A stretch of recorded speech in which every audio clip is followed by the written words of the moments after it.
You are live. Good morning, everybody. This is the continuation from yesterday of the pointing out. Chuku kuduzombo gombo Dorji sempagara dorji dang. Shere singe bardu shin labde. Dedamabdan tata tu sunchi. Zogchen jupe lamala soloa deb. Ergin pema junila soloa deb. Dorji chang chichilo narudang. Marpa mila gompo tatapa. Na pupadang palden drupa suk. Kargulama namla solwa dib. Ochen lama namla solwa dib. Druchen lama namla solwa dib. Kaginwari lama namla solo dib. Shakya lama namla solo dib. Yundrandan yandulama namla solo aha dib. Palkondu jangdangi erme pa. Gungared dorji shintrag pa. Jetidang nisume pai. Palamanam chitente. Chong. As is usual, we open with the union of refuge and Bodhicitta, Guru Yoga. You see, most folks, without someone to point it out to them, will never take their eye off the moving, the stuff, phenomena. You spend all your life mucking about with your stuff. Move this a little closer to me, would you? The tripod, just pass it up. Pass it, pass it, pass it, pass it. Okay, let me. Oh, that's a little better. You spend all of your life mucking about with stuff like I just did. Adjust it a bit like this, adjust it a bit like that, clean it, dust it, put it away, take it out, clean it, dust it, put it away. And that's just in your house. Then you go to work and you do thises and that's to have money to pay for all the stuff that you want. Basically, all of your life is focused on what you don't want, as in what you fear and are trying to get away from, and what you do want, as in all your hopes and desires. And these are moving. They are impermanent. They come and go. Movement draws your attention like a cat's eye. Cats can't see things that aren't moving. Be a hell of a hard thing to teach zogchen to a cat. A porpoise, sure, maybe, but probably not a cat. So in all of this, you have this obsessive, compulsive focus on stuff. Stuff you want, stuff you don't want, stuff you need to get rid of, stuff you need to bring in to get. Tired yet? Renunciation is a method of getting rid of the stuff so it's easier to take your attention off it. This is used a great deal in the Southern schools. Unfortunately, in the Northern schools, If you don't pay some attention to the stuff up in a climate like Tibet, it kills you. Wind chill factor of 40 below, you better pay attention to your boots. So in the northern schools, just getting rid of all the stuff and living pretty simply in the forest doesn't work. You can't. So we get other methods of taking our attention off the stuff while it's still around. And that's what the pointing out is. The sharing those methods which have been developed for taking your attention off your stuff. Stuff can be divided for practical purposes. The divisions aren't real. It's categorization, mind-made, into inside and outside. Your inside stuff is your thoughts and your feelings. Your outside stuff is all that stuff you have your thoughts and feelings about. But really, they're not separate. It's all moving. In zogchen terms, moving. In zogchen terms, phenomena. Phenomena moves. It comes and goes. It's impermanent. How about letting it go for just a few minutes with your attention? Sit comfortably with your channels in alignment just because it makes it easier. When you're good at it, you don't need to align your channels first. You can stand on your head or slump or turn into a teenage pretzel.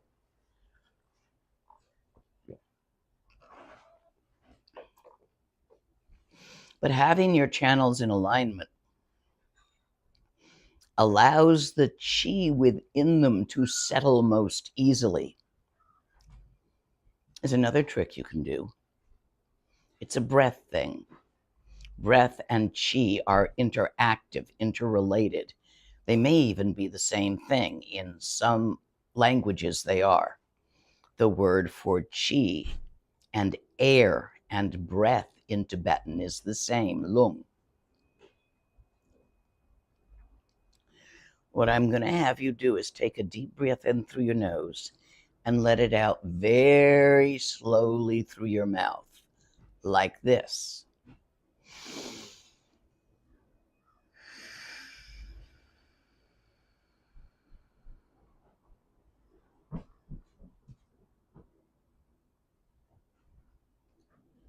Again.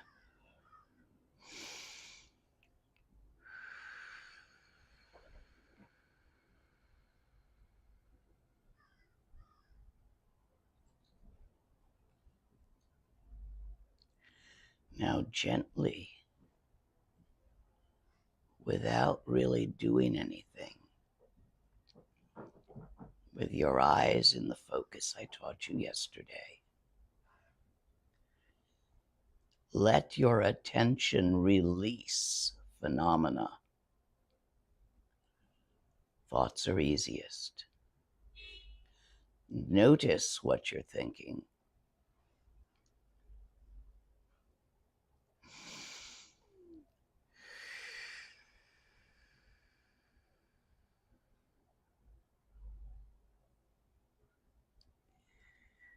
And let your attention open wide beyond the thoughts that you're thinking into the infinite vastness in which they dance.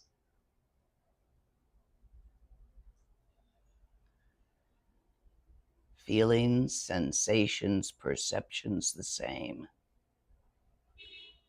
Don't try to make them stop. Forcing them to stop feeds them attention.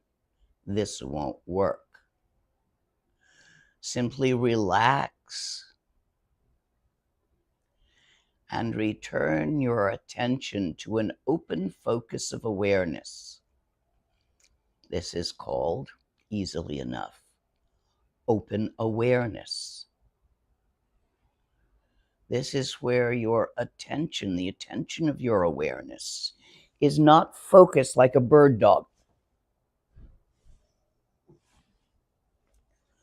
but is relaxed and allowed to open wide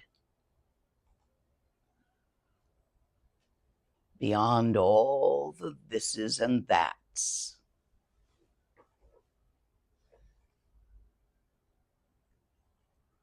And just be that, as that, in that.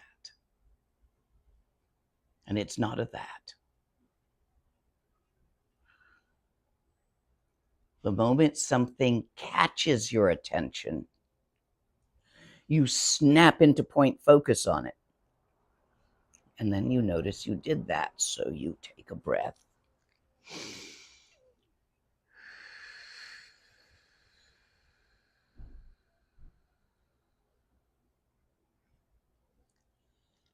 And let go again.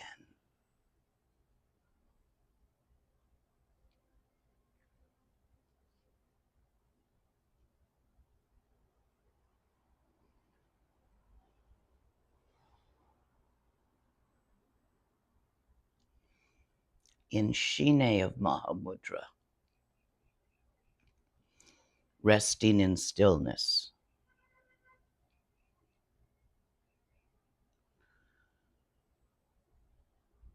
you rest your attention wide open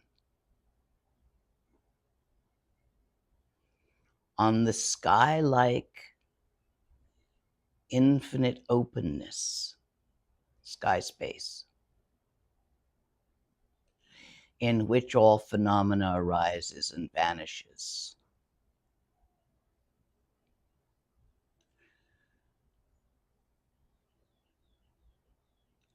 You allow the moving to move. Do not try to stop anything that moves, even your attention. Attention moves. You pay attention here, you pay attention there. Release your attention. Don't try to point it at infinite openness. That won't work. Release it into the completely natural state of infinite openness. And when, as is inevitable, something catches your attention, causing it to point at the thing that caught it, you use the tool of mindfulness. Mindfulness is not a meditation, it's a tool, remembering. You use the tool of mindfulness to relax your attention again. You can use the breath if you need to, but please don't hyperventilate and make yourself dizzy by using it too much.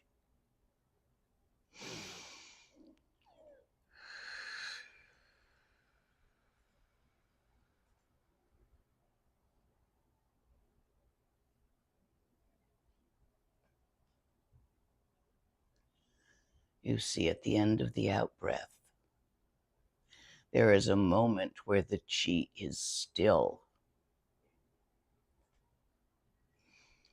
That is a very easy moment to let go.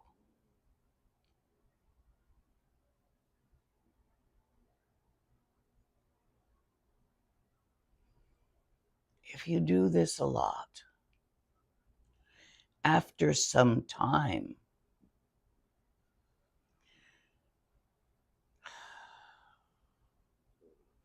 if you do something a lot, let's say you have a profession that requires you to file things alphabetically all day, or put boxes on the correct shelf all day, or to solve a certain kind of personnel problem, including filling out the appropriate form all day. Do you remember who you were before you got that job? It changed you, didn't it? Your environment, your doings change your personality. It's how you grow and mature. None of you guys ought to have the same personality you did at 14, unless you currently are 14. What happened? You had experiences. You made love. You fell in love. You loved dogs, cats, people. You felt love. You felt anger. And every single experience changes you. You see, it's not like you have an unchanging soul. You have what we call a mind stream. It's like a current in the great ocean of mind. You ever get caught in an out toe or an undertow when swimming in the ocean? Strong, aren't they?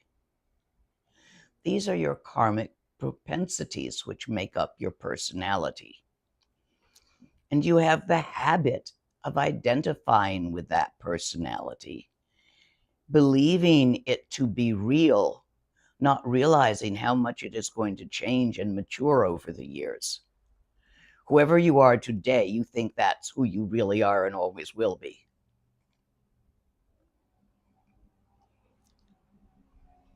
If you do not like who you are today, I have some good news for you.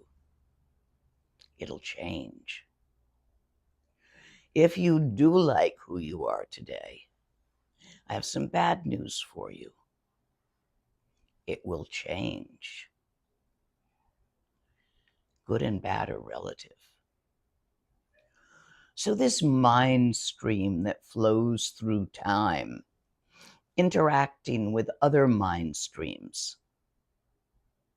being influenced and changed by the mind streams it interacts with. Read a good book or a bad book. What's sticky that we've all read? Atlas Shrugged by Ayn Rand.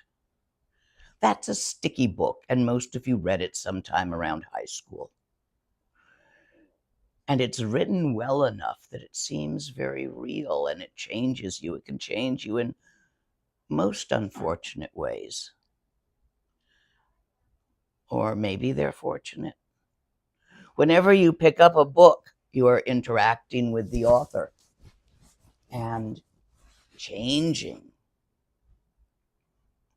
And yes, the few pence that go to the author when you buy that book changes the author.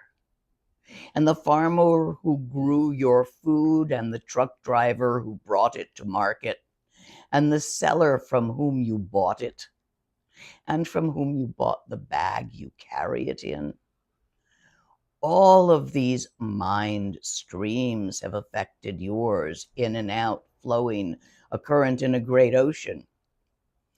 We are taking our attention off our own mind stream and dissolving it into the great ocean of dharmakaya. This is meditation. Due to habit, you will return to your own mind stream with your attention. Something will catch it, maybe an itch. Okay?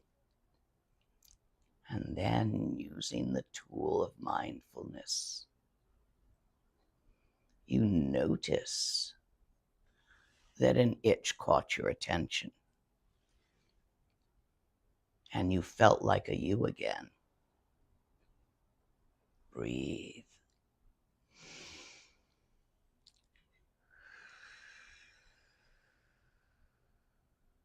Let go.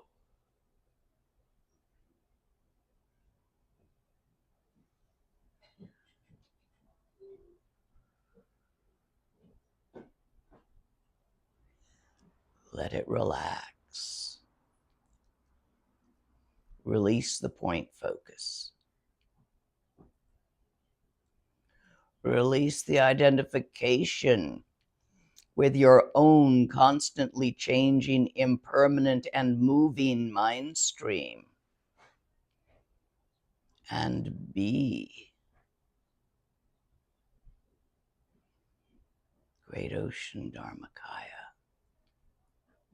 in which all movement arises, mind itself. Open your awareness to permit this to be noticed. Yes, noticement moves. This is temporary.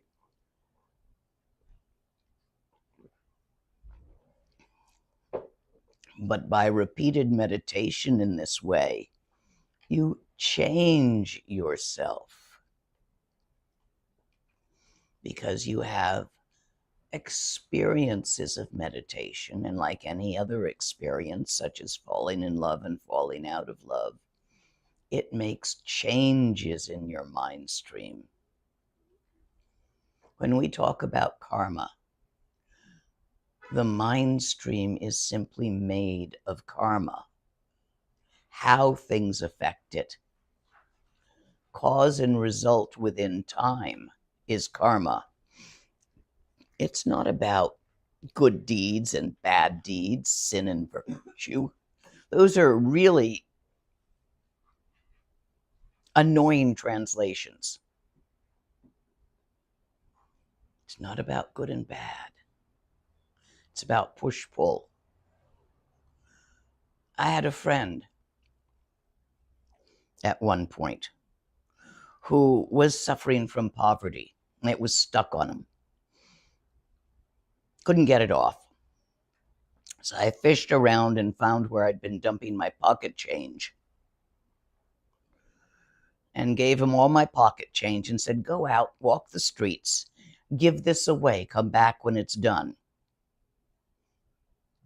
He came back late that night saying, I couldn't give it away. I couldn't find people to take it. It didn't work. I've still got it.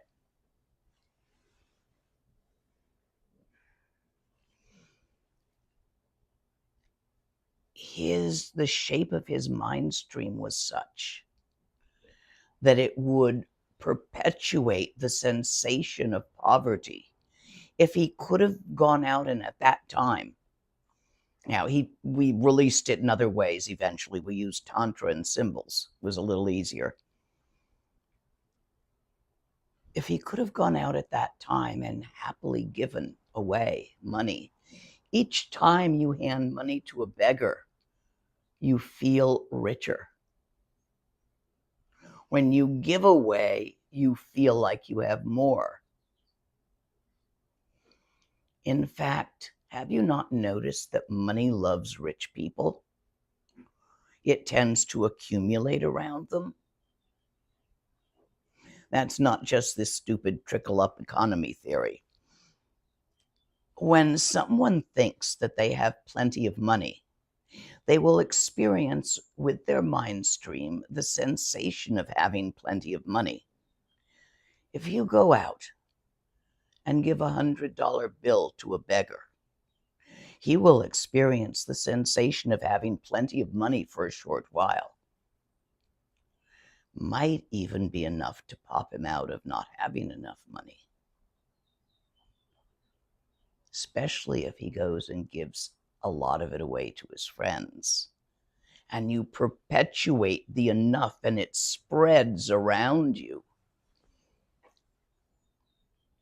How many of you can say, I have enough money for the moment, thank you?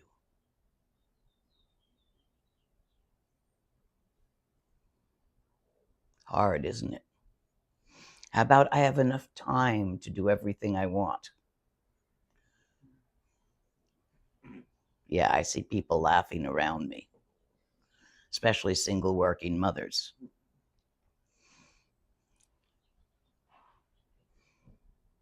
Take the time to just sit there. Here and there in your busy day, find those moments between clients, between phone calls, and just sit there. Don't do anything.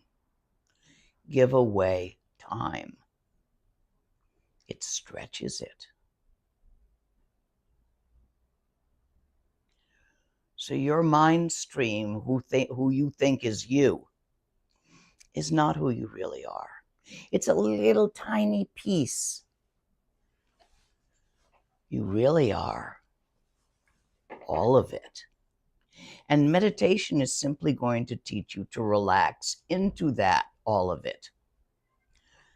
And this is why the words individual enlightenment is an oxymoron. Ain't no such critter. We are all in this together. This is the basis of Bodhicitta. Your grasp of your own mind stream, the fear you feel when you start to see past it. This is your survival reflex.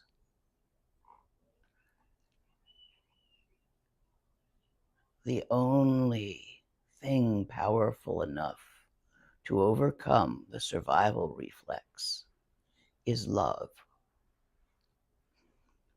Think of a mother and how she loves her children, her baby.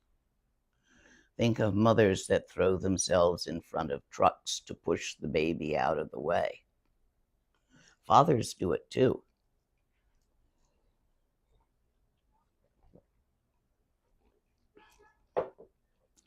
Think of people who beggar themselves to get the cat cancer treatment.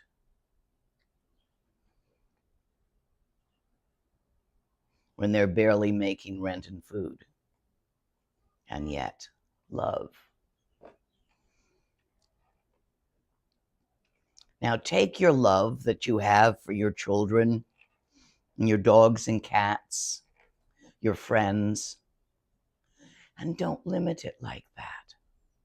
Every single sentient being in this whole wide universe has been your baby, your mother, your pet. You've been their pet.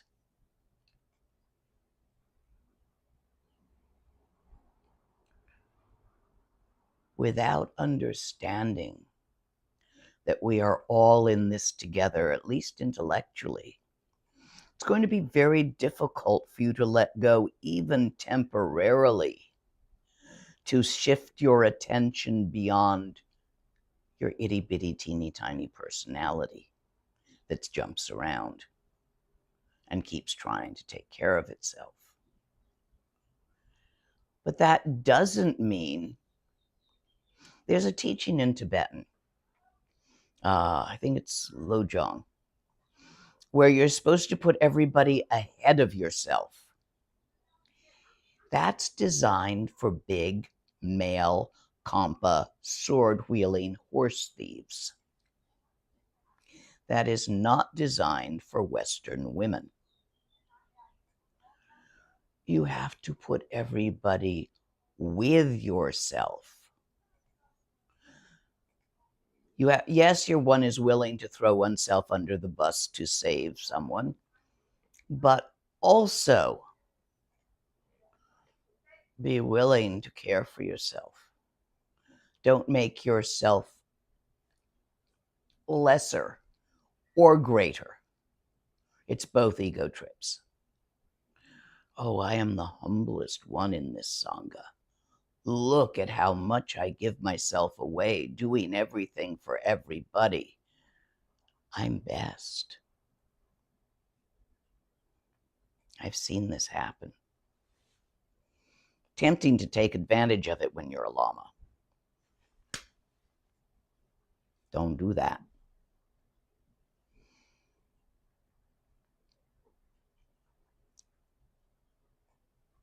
We are in this together, and you will get nowhere without bringing forth the innate Bodhicitta that is inherent in you. It's your life force.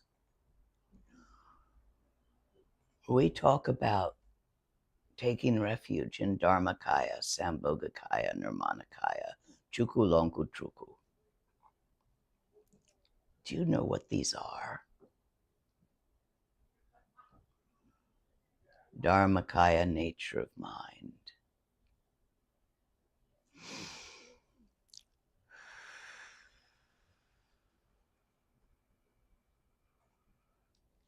That infinite vast openness called tawa, called stillness in Mahamudra. It's always been there. It's always will be there. It doesn't come and go. It does not require your attention on it to be there, any more than the sky requires your effort to hold it up.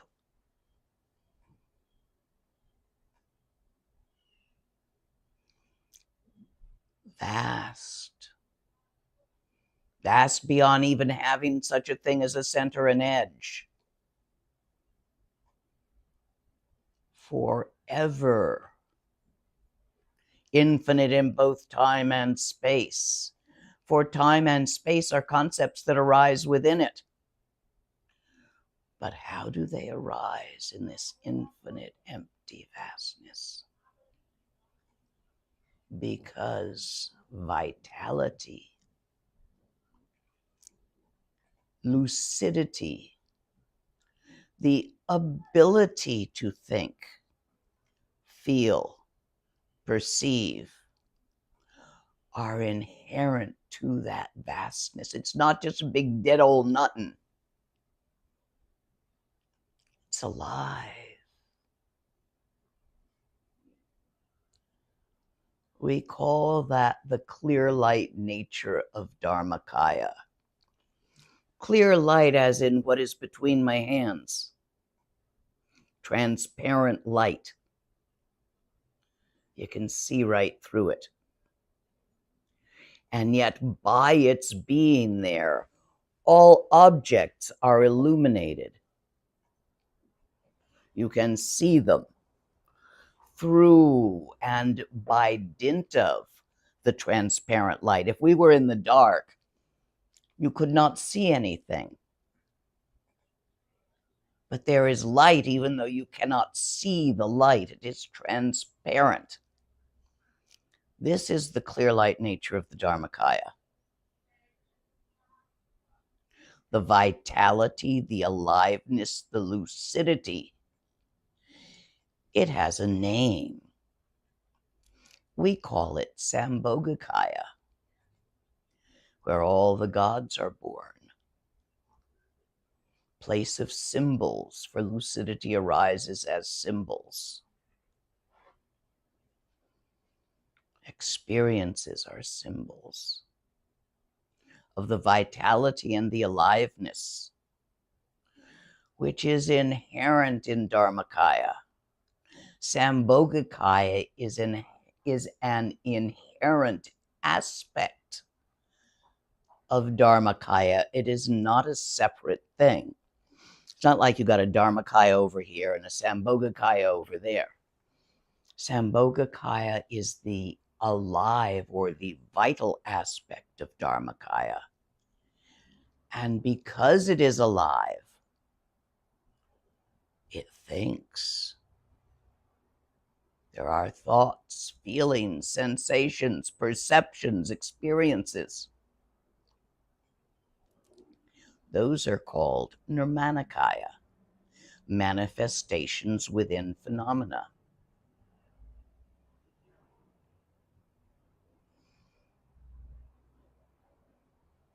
Those manifestations, the thoughts, the feelings, they are not in any way separate from the vitality from which they spring and dissolve into. And that vitality, called Sambhogakaya, is in no way separate from the infinite open emptiness called Dharmakaya. For it is of the nature of Dharmakaya to be alive, and it is of the nature of aliveness to move phenomena. So you see, it's all the same. This is dancing stillness, the phenomena which moves The stillness of dharmakaya, which does not, as sambhogakaya. So you need to, instead of identifying as a nirmanakaya aspect named Charlie, yeah, you, Evelyn, too. I'll use your name. So, Evelyn, you don't need to identify as the nirmanakaya aspect, Evelyn, with all the problems Evelyn thinks she has and all the stuff going on. But if you try to force yourself to identify with open emptiness, and something happens, you're going to snap back into nirmanakaya. Stand in the middle, it's the balance point. Identify with the vitality, the aliveness, which is of the nature of dharmakaya and manifests as nirmanakaya. Do you understand? That vital aliveness, also known as Buddha consciousness, translates as Bodhicitta into Sanskrit. Buddha, Bodhi, thus gone beyond consciousness. Citta, consciousness, spirit, mind. So you see, it's not that you acquire Bodhicitta, that very vitality of which you are, which is your own nature, in emptiness as emptiness, manifesting as phenomena. That vitality of the middle,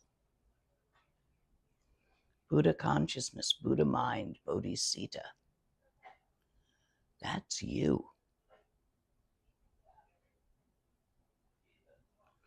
Problems arise and vanish,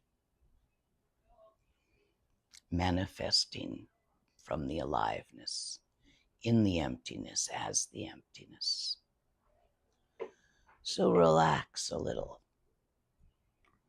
Recognize yourself as Bodhicitta, infinite open awareness, which is of the nature of love.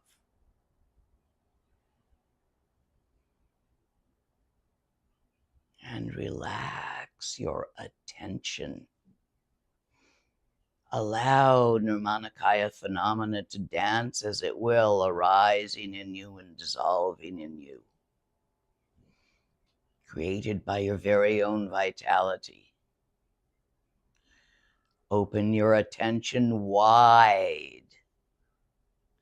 Let it encompass both the moving and the stillness. For in Sambhogakaya nature of mind, they are not separate. Recognize this.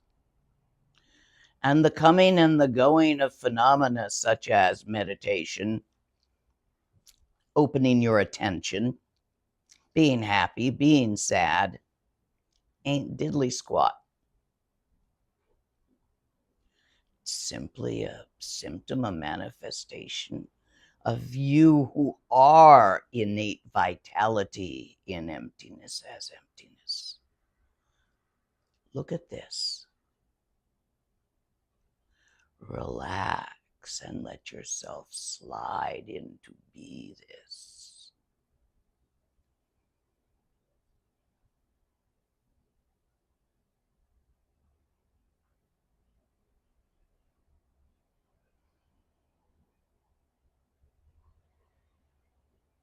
Nayanda, would you hand me one of the clear quartz crystals?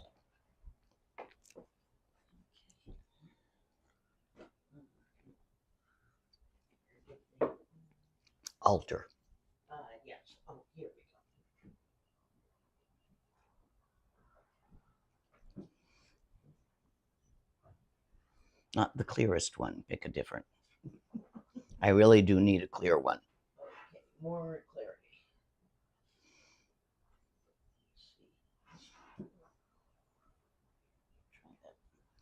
Yes.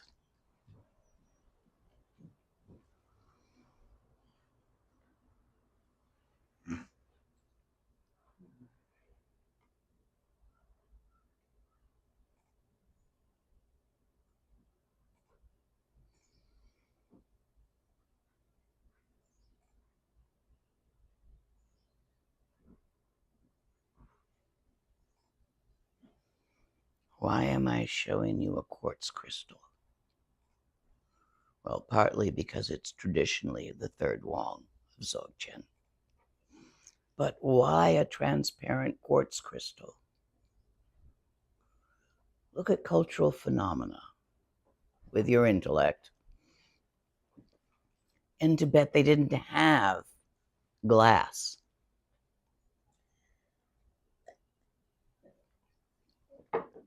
Clay, wood, metal, grass. They didn't much have trees either. Few places. So when you wish to show someone what transparent means, you have to show them something transparent. Or how would they know what that word meant? I see you quite clearly through it. Where's my camera? You can see me, can't you?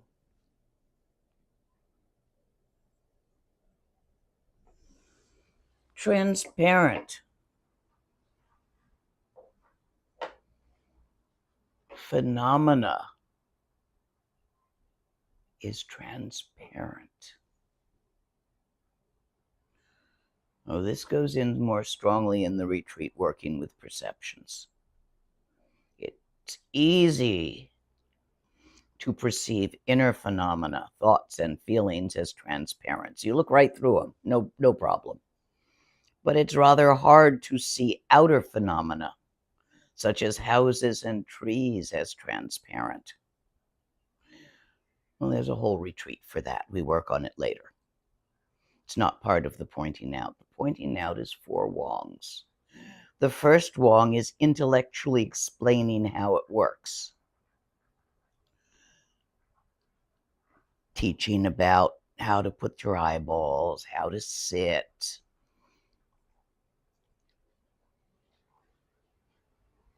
Why there is more to you than you think there is. Getting through to people intellectually that Buddha nature is inherent within them. The second wong is emotional. Leading people through words and poetry and song. Now, I don't carry a tune, so I speak it. To see, feel nature of mind. First, you get them to understand it, but that doesn't do anything. Then you get them to see it and feel it. But both seeing and feeling are moving. Then you show them the transparency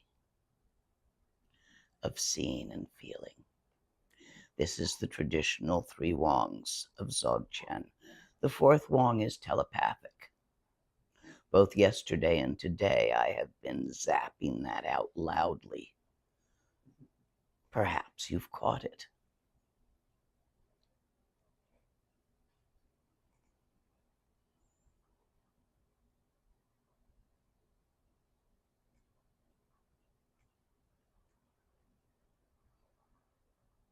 Just that. What, do you think I'm going to show you something that makes your eyes bug out and your mouth drop open? Nuh-uh. It's quite ordinary. Utterly simple. It's the totality of yourself, your own true nature. But having glimpsed it, you're going to forget all about it in a couple of days. This is one moment. You need to repeat those glimpses. There is a method, a practice for that, because we are practical Tibetans. Every day, sit on your cushion. Breathe in a way that is conducive to settling the chi.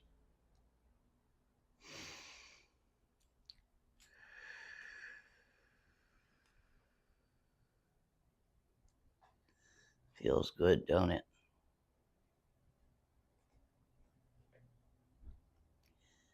Open wide your attention, following your eyes. Let your eye gaze diffuse itself until central vision and peripheral vision are the same. At that point, let your attention follow your eye gaze into open awareness. Don't point at it, don't grab it, don't do anything to it, relax into it. It is your natural state. It is exactly who you have always been from beginningless time and will be through endless time. It's not the little niggly bits that bother you. Those come and go. It is the stillness of Mahamudra, Tawa of Mahati.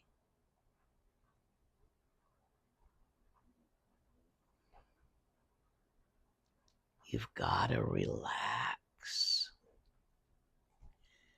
Let go of phenomena open-handedly. Don't shove phenomena away. That feeds it energy. It's just going to shove back.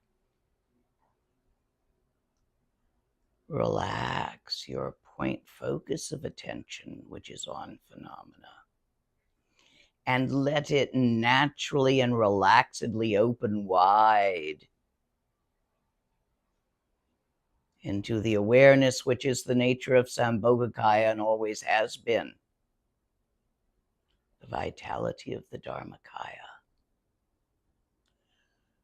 luminous lucidity. Don't be expecting you're going to see some bright lights doing something fancy. It's utterly ordinary awareness. The word rigpa, that translates as awareness, means the seer. It is that which sees, feels, experiences, which is not the personality. The personality is made of thoughts, feelings, and experiences. It's bigger.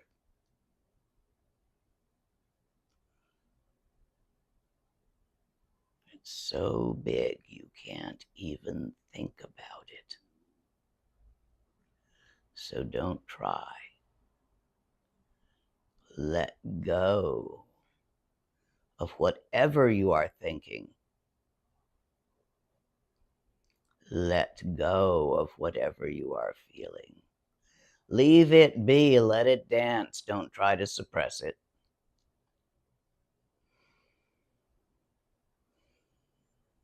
Relax.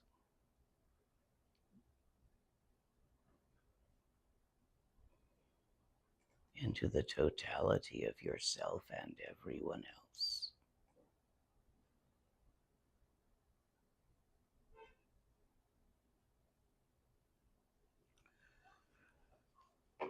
Do we have questions? Yes, we have quite a few. There's a couple asking for more details on the fourth Wong. One question is it something that occurs only with a root guru who shows it telepathically? And First of all, let me answer that. Root guru means whosoever has successfully given you the first glimpse telepathically. That's the definition of root guru. Heart guru is your helpmates on the path. A teacher may hold your hand and teach you many things, but not be able to give you that glimpse because the karma between the two of you is insufficient.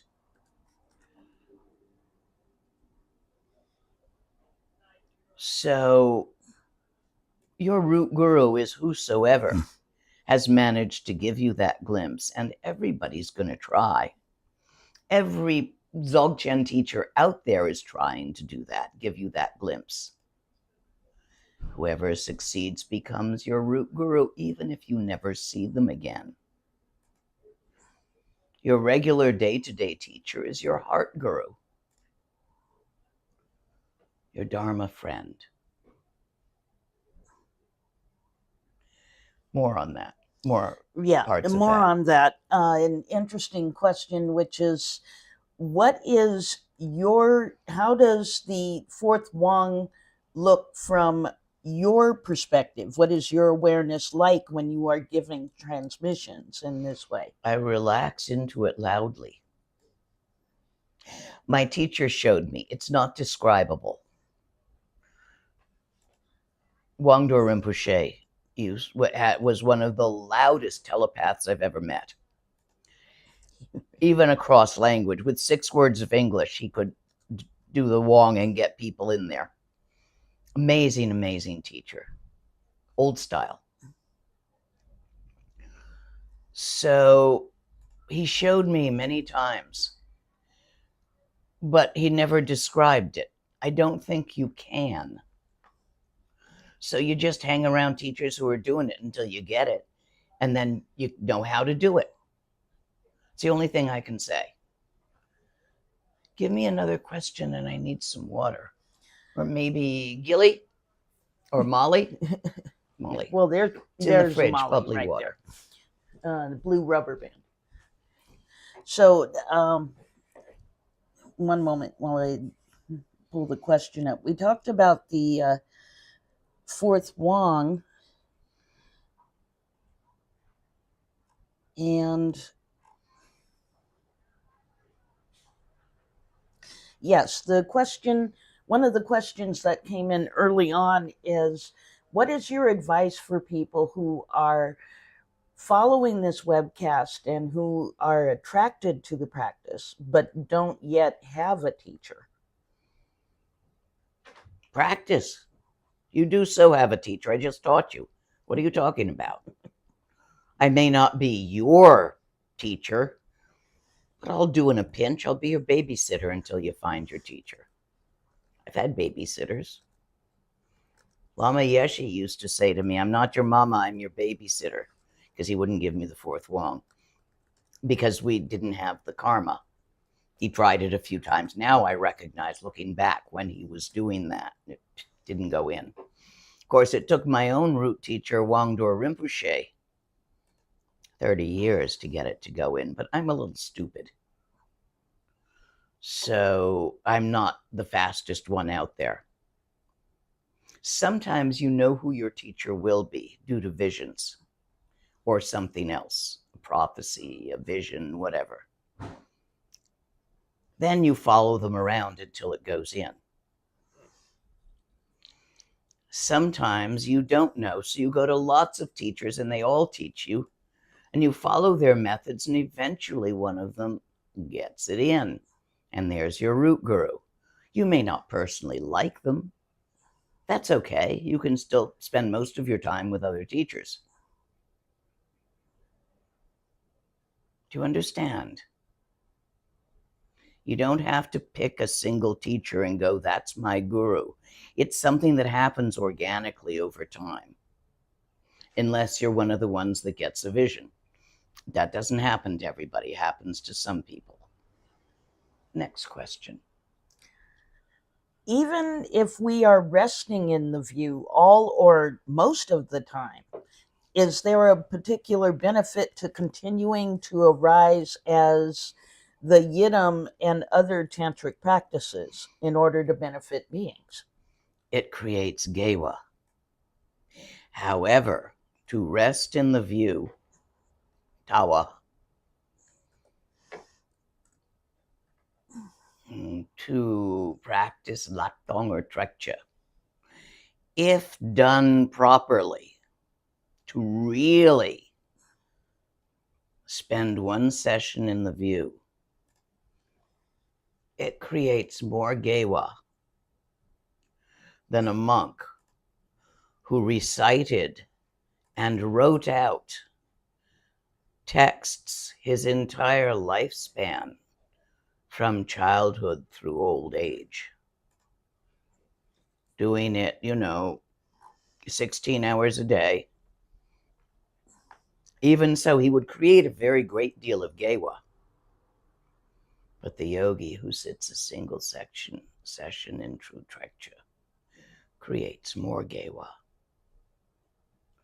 So it will depend whether and how clear and strong your trekcha is. If you don't quite have enough gewa buzzing around you, and that doesn't mean that your life is going well. Lives go well and they get bumpy and they go smoothly again. A smooth life is not a sign of you being a better person or anything. It's just what's happening right now. It's the rough spots that further your practice frequently. Next question.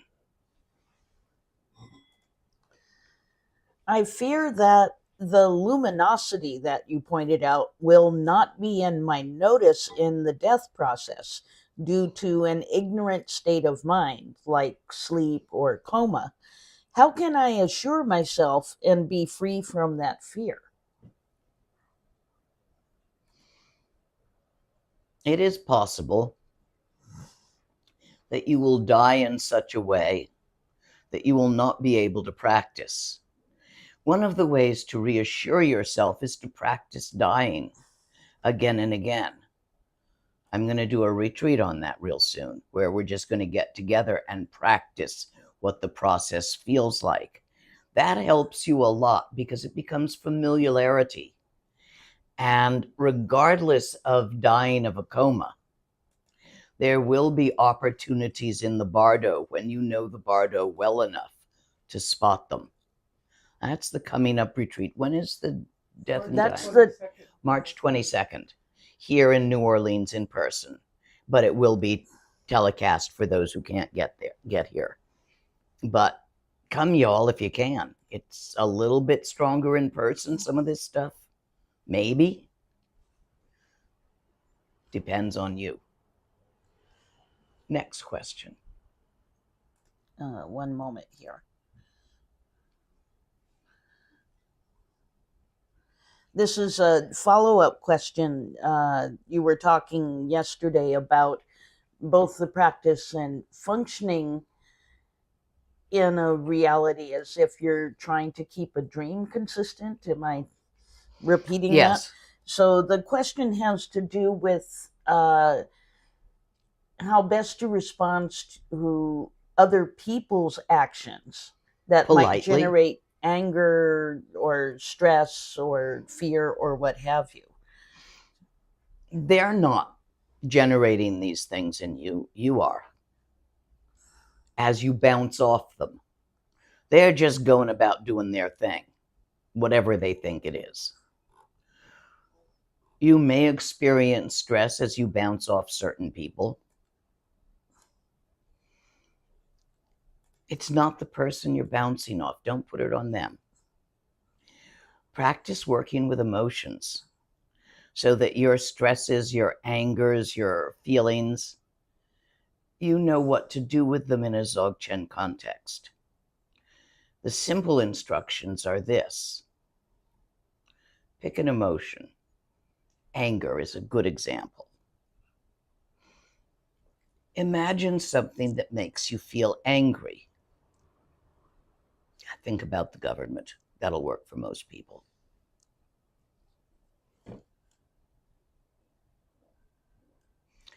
Feel it.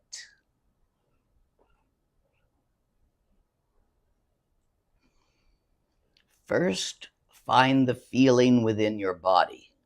It's usually here around the solar plexus, but it may be also in the back of your neck or in your hands. Now, don't dwell on where it is in the body. Just find the physical sensation, which is anger, and accept feeling it. When we yell at someone, we do it so that our anger will go away, we think.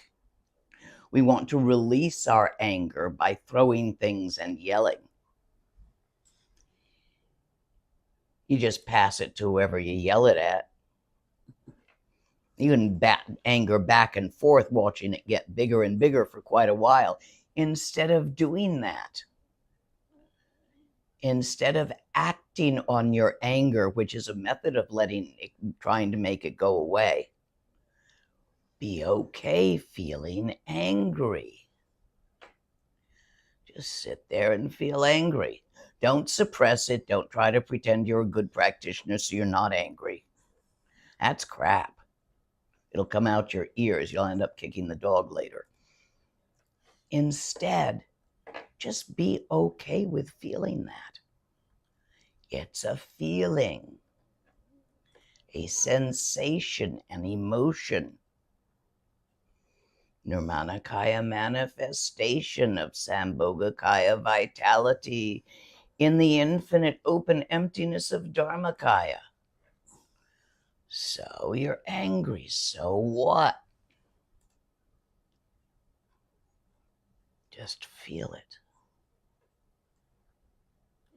If you really sit and feel it long enough,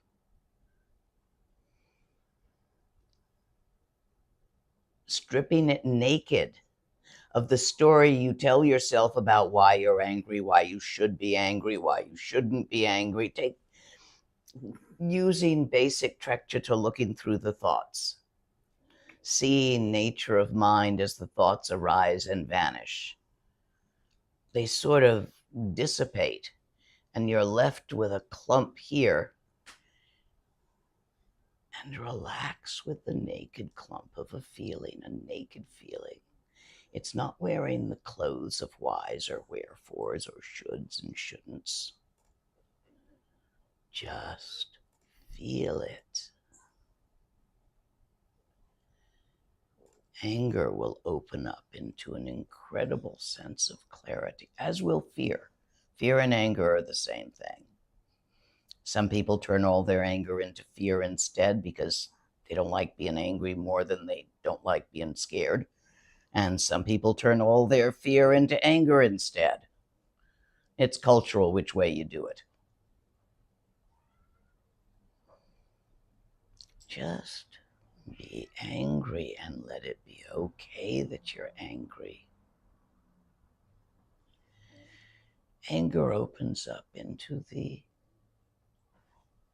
Eastern clear light nature,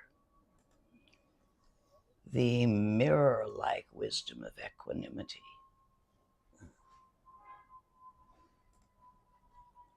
It doesn't change the feeling. Don't expect it to do something. Its own nature. It's only anger when it's squished. All of these feelings are problematic when they're squished, when they're under pressure. They jeter. They bother you. When you accept the sensation and relax with it,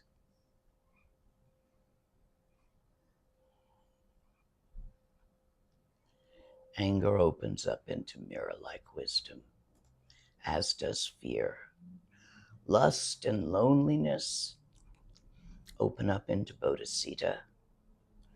Jealousy and competitiveness open up into Amoghasiddhi, all-accomplishing wisdom.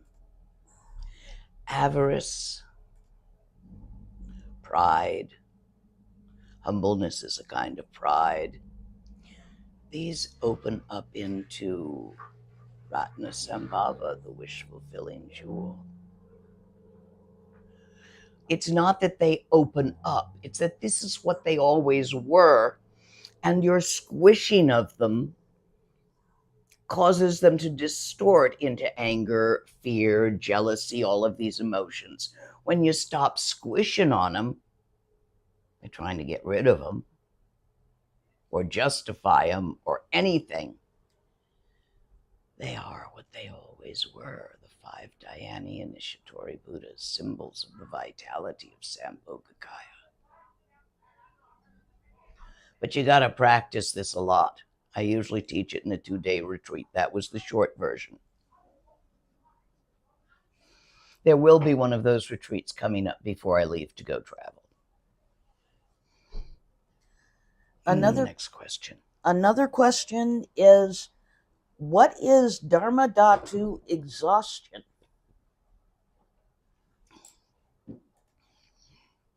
Are you talking about the exhaustion of the display, as in the term allow the display to complete itself?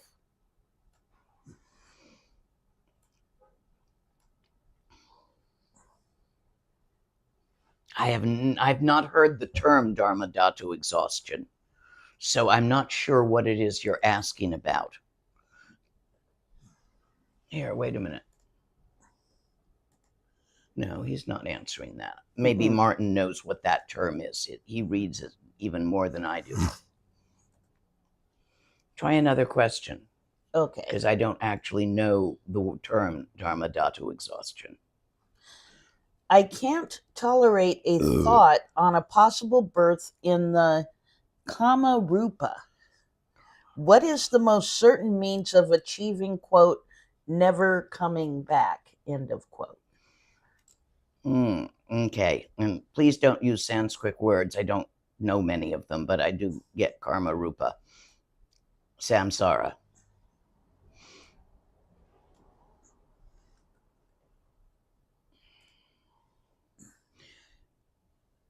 Stop worrying about your personal rebirth and worry about everyone else's.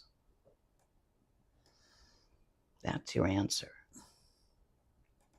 You're terrified that you will be reborn here in samsara. That's a scrunch, a clutching, a point focus. You. Relax it. Worry about all beings being reborn in samsara.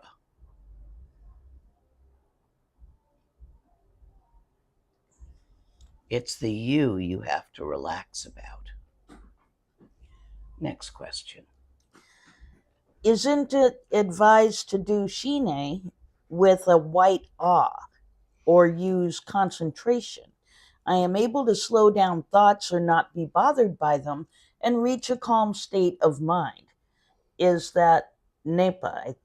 I don't know what Nepa Okay, is. I'm not. Nepa would be nature of mind. No, it is not. It is simply a calm state of mind. It's still moving. You are creating it by your method of focusing shine. And there's different objects used in different practices. White awe is one of them. Pebble is one of them. No, all you're doing is calming yourself down. I'm sure it feels very nice. But you would like to go to the next stage of Mahamudra. To do that, please become aware clearly of what moves and what does not. For example, that calm state of mind is moving. It comes and goes. Once you are very clear about what is moving, then you might want to look at Tultranaldur, the yoga of dancing stillness, how the moving and the stillness relate. But these are stages you will have to go through over time. If you really want more training in this, you're welcome to join the Mahamudra group that happens once a month, where I can give you some individual attention on it.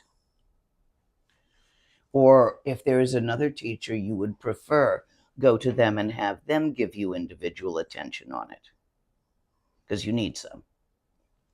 Next question. Talking about the breathing you described earlier, the respiratory pause at the top of the inhale has an effect on the chi. Does it help open the channels?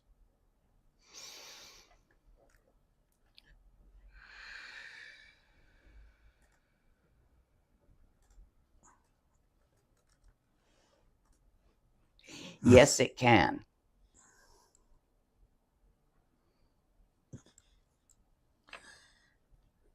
I had to go look. Yeah. Another question is, I also experience poverty mentality. I do generosity where I can, but what are the other methods? What is the tantric one?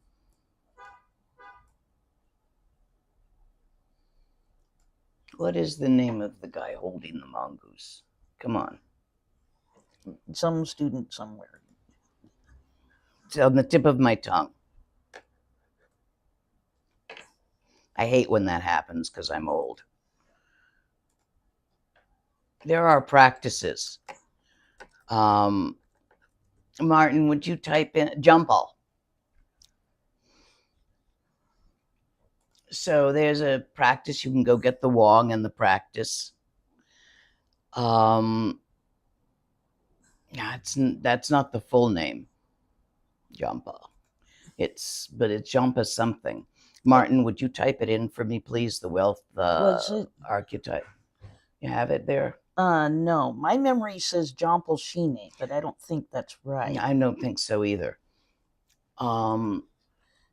So, or any of the golden taras in the 21 tara are tantric practices for increasing wealth.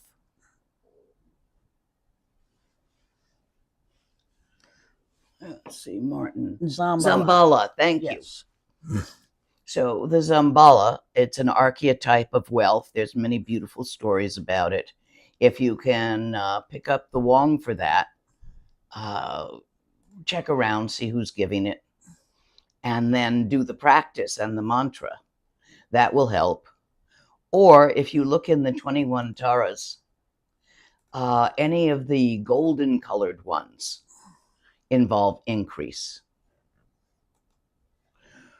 Kuru Kuli, who is red, will draw energy to you. Wealth is a form of energy, but it draws other energy as well. It's magnetizing. I'd go with one of the golden ones if I were you as a practice in Tantra. Golden Tara. Garchen Rinpoche also gives this. The Zambala Wong, great. Yes. Go get it from Garchen Rinpoche. Please do not forget to make an offering to Garchen Rinpoche when you do that. It solidifies the karma of the Wong. And he teaches totally freely like I do. But if you go to Garchen Rinpoche's site, even if you've only got $2, send it. It's the gesture, the contact that's important if you're going to go take a Wong from Garchen Rinpoche. So I just wanted to remind you that. For old school, like Garchen Rinpoche, who don't charge for these things, then it's up to you to make appropriate gifts according to your means. And if all you can do is give someone a flower you found on the way over there, that's fine. That doesn't diminish it. It's not what you give, it is the act of giving and the motivation for the act. So when you take a Wong from Garchen Rinpoche, and because you're not actually in his presence, you're getting it online, you send him $1 by Venmo or PayPal or whatever. Before you send the $1, think, this is what I can offer, what I can give. May all beings benefit from the Gewa of this. Make the offering. Imagine that it's pots of gold and diamonds while you're hitting the buttons. And then dedicate the merits. May all beings have benefited from this action. Do it like that. And you get a lot more bang for your buck if a buck's all you got. One of our Spanish viewers asks, are there different types of Gewa? And are they generated by different actions? For example, Gewa generated from material generosity, from treksha, contemplation, etc. No, not really different types.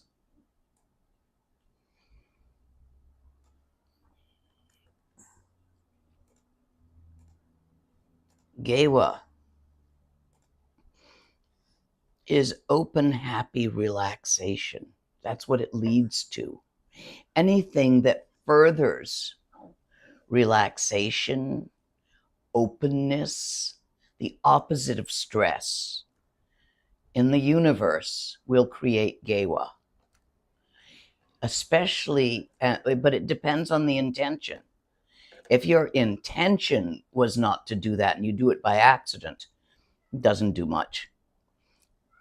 For instance, if some person in government's intention was to cause suffering to a certain group but accidentally benefited them, that would actually not create Gewa. Motivation matters, but so does deed and so does object. And the best object is for the sake of all living beings in the whole wide universe. Because they are, in fact, in the fullness of time, all Buddhas of the three times. And in your awareness that all Buddhas spring from the life force of living beings, they are that without separation outside of time and space in the Dharmakaya. And when you offer for the sake of all beings, you are offering to all Buddhas. You are creating that cycle of enlightenment which pervades the universe. And let your mind stream join it.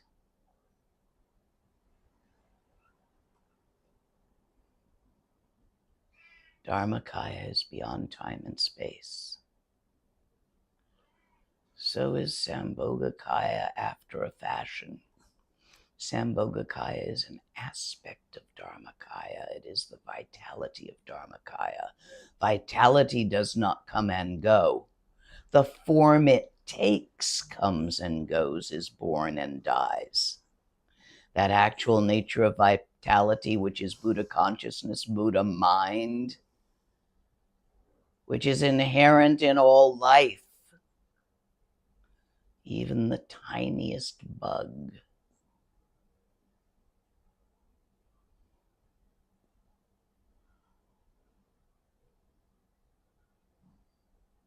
Neither gained nor lost, dancing and forever changing, without anything that moves. Svabhavakaya, which is what they call Dharmakaya, Sambhogakaya, Nirmanakaya, as a single thing, where all beings and all Buddhas of the three times are without separation.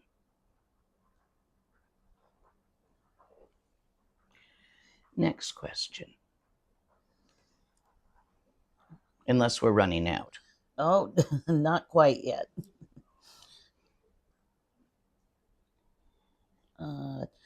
Okay. What would you suggest as a good practice or practices to carry our mindful daytime awareness through the portal into the realm of sleep?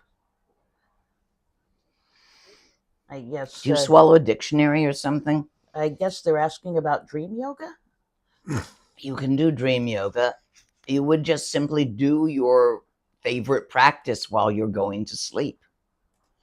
It's not the same for everybody. Chenrezig's a good one. I've been through major surgery with full anesthetic while practicing Chenrezig, and that was when I was a kid. I was still doing it when I came out of it. That was up in Nepal many, many years ago. I'd gotten myself into a mischief. One does when you're young. Hell, don't ever stop getting yourself into mischiefs just because you're old. Otherwise, wisdom is generally attained by doing stupid things and surviving them. Don't ever get so wise you grow no wiser. Let me have one more question, and then I think I may be done for today. Okay. Every time I try to follow the instructions, I really struggled to keep my eyes open. Missing the pointing out, I suffer from chronic fatigue syndrome. What can I do? Practice shamatha more?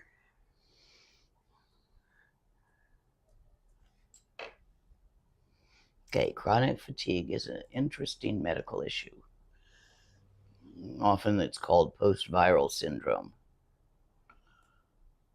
I thought I heard recently they isolated the virus, but that doesn't mean there was anything they could do about it. What I want you to do is have your eyes just cracked open. There's a relaxed place like this,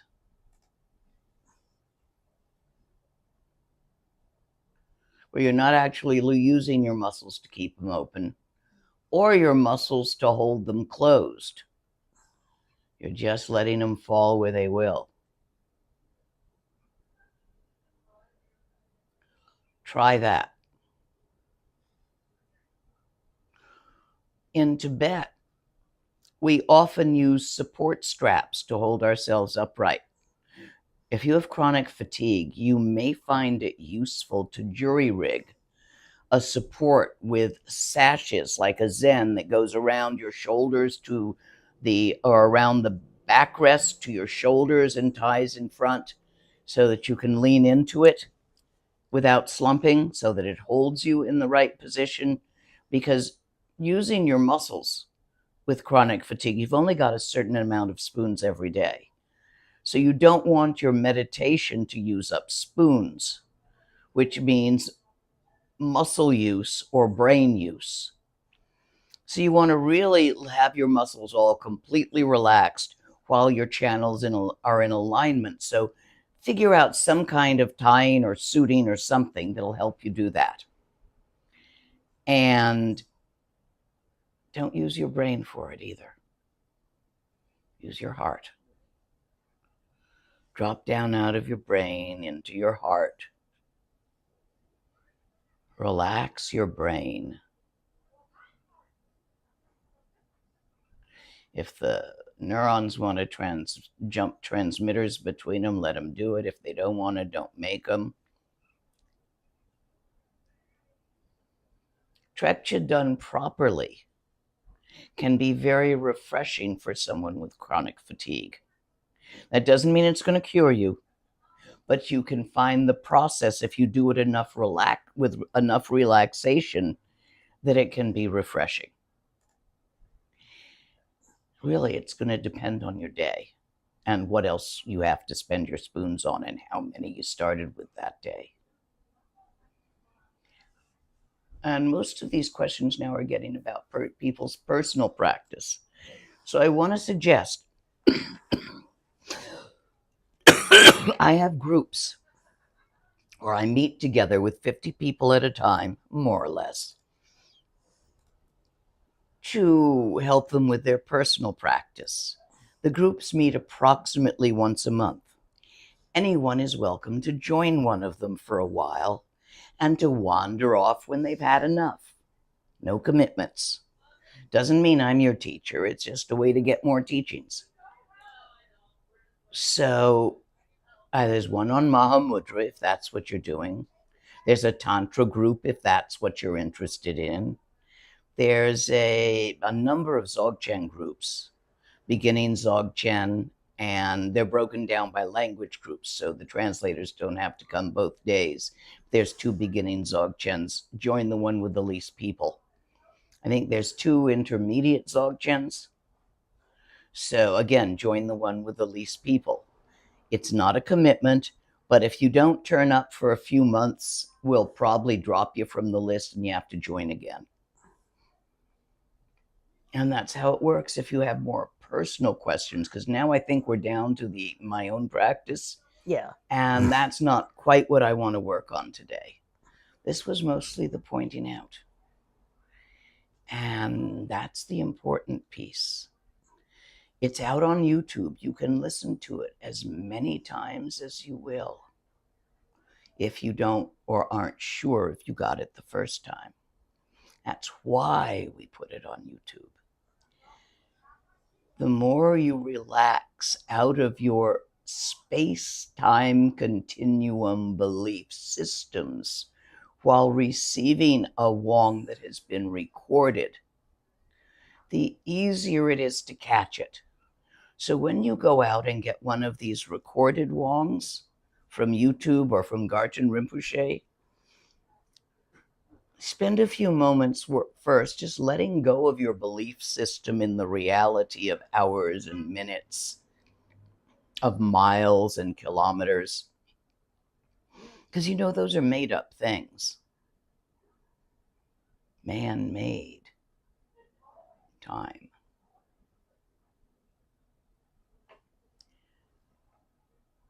And I think we're coming to the conclusion now. I want to thank the translators. If you are listening to this in a language other than English, or if you think it wonderful that such things are available in languages other than English, then I will ask you to please send a gift to your translator. Doesn't have to be a lot, doesn't have to be a little, but these are volunteers, all of us. They're putting it out for the sake of all life. It is customary and kind for you to send them a gift. You can find out how to do that on the website. Also, if you've got some glitches in your practice, or you just want a head start, you can merge your practice with one of our yogis out in India for the cost of approximately one large pizza and a beer every month. 20, 25 bucks. You can feed a yogi. If you are one of their benefactors, they expect to merge their practice with yours, and they do manlam to that point. Wish path. Milarepa said, the yogi up in the cave and the farmer who brings him his food, they get the realizations together because they did the practice together. So in that light of knowledge, just drop me an email if you would like to meet and join your practice with one of our yogis. Mostly yoginis, mostly women up there who are hard practitioners. The guys more tend to be monks. Now, we do have some yogi males, but most of the Dharma practitioners tend to go for monks and live in monasteries, which is a whole different setup. The yogis were pretty much all on their own. Well, the Kranuris have a nunnery. They're all female too. And somehow or other, the ones that end up as yogis are usually women. I guess guys have it good and don't worry about samsara a lot. Not in this culture, in that culture. They don't have it that good. Anyway, I think that was pretty much everything I needed to say. Upcoming retreats. Right. The translators, the Translators, yogis. the yogis. Yes, the links are now in chat. Excellent. I want to thank you all for joining me. And the dedication, I think, is next. Ye wandi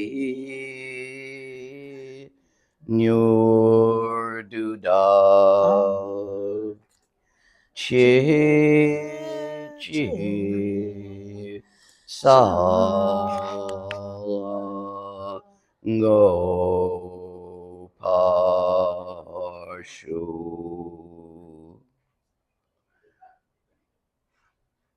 May all beings